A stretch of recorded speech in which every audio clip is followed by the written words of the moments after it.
Dan, you brought up the the religious right in the 80s and the rise of the Falwells and the Dobsons and those guys. Do you see a difference between the religious right in the 80s and Christian nationalism today, or are they the same movement just at different phases of growth? That's a tough question. That's the advanced course. I don't think I'm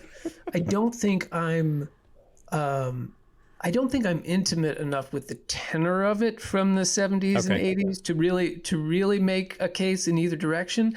I do think unquestionably the tenor, the politicization has become more intense, and I think there's been a lot of good scholarship on it. I think, Tim Alberta's book, of course, walks through that in a lot of detail about how the politicization became more intense and begins to become an end in and of itself and separate from any goal, any sort of faith-based goal. Okay. Because I honestly, I don't have a good answer for that question either, simply because there's really no universally agreed upon definition of Christian nationalism, what it is and what it isn't. And there, and if you were making a 5-part series for Netflix, I would have said, hey, let's have an episode that breaks out the different strains of Christian nationalism that are currently visible on the political scene in the U.S. I would think the one thing that you could point to is the belief or the non-belief of separation of church and state. If you do not believe that the founding fathers and our founding documents did not spell that out, that there was a separation of church and state, then I think that can be part of the definition of what is Christian nationalism, because Christian nationalists do not believe there is a separation of church and state. Correct. And that's I think that's the big difference. But I also think it's important, yes, what you're talking about, that it's hard to define it, is one of the central challenges of the film, because you kind of need to define it so that people understand what in the heck we're talking about. And it's really, really hard to define. And it has a lot of different factors that shape it. But I think the important thing is that it isn't really a name calling thing, like that's a Christian nationalist. It's an undercurrent, it's a trend. It's a pattern of belief that a lot of people are caught up in. And one of the things that I'm very concerned about, and one of the things that I hope the film will reach people on, is that I think that there's a lot of people, the data, the Perry Whitehead data shows that there's a lot of people who are kind of unwittingly being caught up in it because it's so fused with just all kinds of aspects of American identity.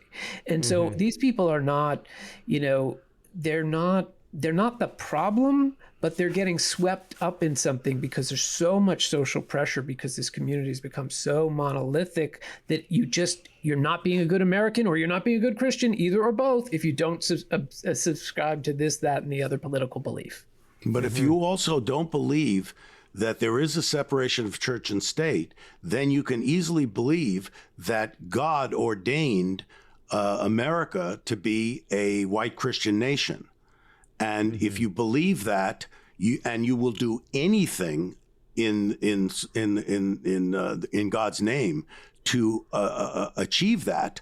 That to me is the core part of it, because the founders left Europe because they were persecuted for religion, and they wanted to make sure that our country was a pluralistic country. The Constitution starts with "we the people." It's the first time that any kind of document describing a government in a country talks about the power to the people, not a power to God, but a power to people. And there's no separation. If there's no separation, that makes it okay to have America be a white Christian nation. And that to me is one of the ways of defining it. The counter would be that God and church in some way are mentioned explicitly in a number of the colonial constitutions and state constitutions. They are, so but not for Christianity.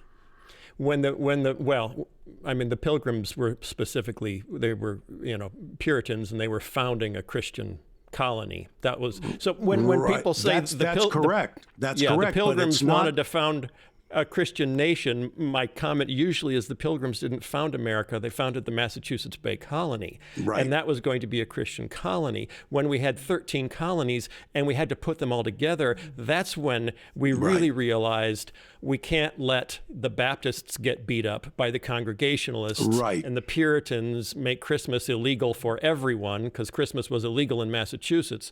So that's why they say the state may make no religion, and that you don't have to have a religious test to hold an office. I mean, those things are clear, and it was done to protect religion, to protect your belief. And in my view, Christian political activism becomes Christian nationalism when I say America is supposed to be Christian, and therefore my vote should count more than a non-Christian's vote. And we might need to take steps to reduce the influence of non-Christian voters.